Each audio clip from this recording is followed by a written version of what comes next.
Sheikh chilli पर बना एक कहानी है, सड़क यहीं रहती है। आज हम इसकी बात करने वाले हैं, तो चलो स्टार्ट करते हैं। एक दिन शेख चिल्ली कुछ लड़कों के साथ अपने कस्बे के बाहर एक पुलिया पर बैठा था। तभी एक सज्जन शहर से आए और लड़के से पूछने लगे, क्यों भाई, शेख साहब के घर कौन सी सड़क गई है?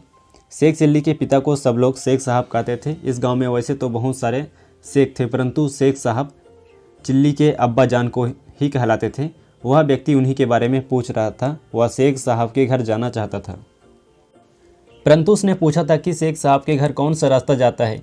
शेख चिल्ली को मजाक सूझा। उसने कहा, क्या आप यह पूछ रहे हो कि शेख साहब के घर कौन सा रास्ता जाता है? व्यक्ति बोलता है, हाँ हाँ बिल्कुल।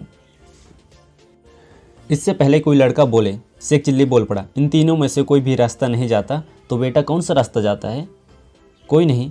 क्या कहते हो बेटे, शेख साहब का यही गांव है ना, वैसी गांव में रहते हैं? शेख चिल्ली बोलता है, हाँ रहते तो इसी गांव में हैं। मैं यही तो पूछ रहा हूँ कि कौन सा रास्ता उनके घर तक जाएगा। साहब घर तो आप जाओगे, शेख चिल्ली ने उत्तर दिया।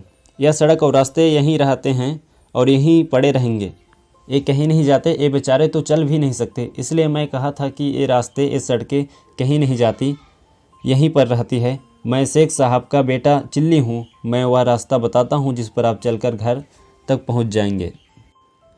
अरे बेटा चिल्ली, वो आदमी प्रसन्न होकर बोला, तू तो वाकई बड़ा समझदार और बुद्धिमान हो गया है। तू छोटा सा था जब मैं गांव आया था, मेरे गोद में खिलाया है तुझे। चल बेटे घर चल मेरे साथ। तेरे अब्बा शेख साहब मेरे लंगोटिया यार हैं और मैं तेरे रिश्ते की बात करने आया हूँ।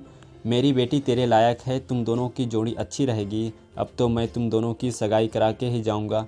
शेख चिल्ली उस सज्जन के साथ हो लिए और अपने घर ले गए। आगे चलकर वह सज्जन शेख चिल्ली के ससुर बन गए।